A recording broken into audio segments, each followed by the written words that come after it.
The night after the ballroom revelation in New York City, the Whitmore name was everywhere. News anchors discussed it. Social media debated it. Even Forbes ran a headline. Billionaire Margaret Whitmore tests her children, then donates fortune to charity. Daniel couldn't sleep. Christopher turned off his phone to escape the headlines. Elaine cried in her kitchen long after midnight. But Margaret slept peacefully for the first time in years.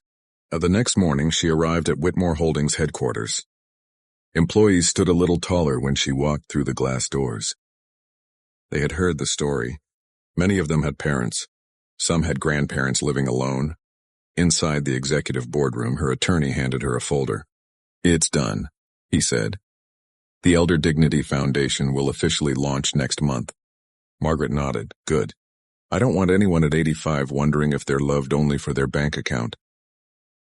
Meanwhile, her children were facing something far heavier than financial loss: public shame. Business partners began distancing themselves. Invitations stopped coming. The whispers followed them everywhere. They sent their own mother to a shelter. 3 days later, Margaret received a handwritten letter. Not an email, not a text. A letter. It was from Elaine. "Mother, I don't deserve forgiveness. I was afraid of losing comfort, of disappointing my husband, of sharing what I thought was mine. I forgot that everything I have came from you. Not your money." Margaret read it twice. Then she folded it carefully. A week later, there was a knock at her townhouse door. It was Christopher, but he wasn't wearing a designer suit. No expensive watch, no polished shoes. Just a simple sweater. "I'm not here about the money," he said before she could speak. "I sold my vacation property. I want to volunteer at the foundation." Margaret studied him quietly. "Why?" she asked.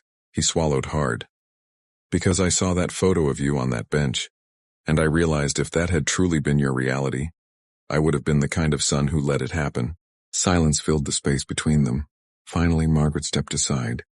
"Come in," she said. Daniel was the last to come. Pride held him back the longest. But regret is a heavy thing to carry alone. One evening, he found his mother sitting in Central Park watching children play.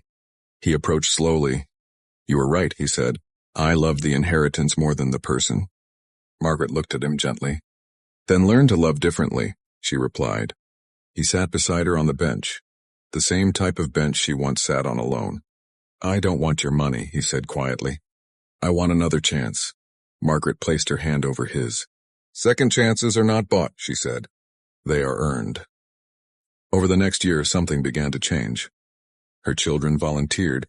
They visited senior homes. They listened to stories.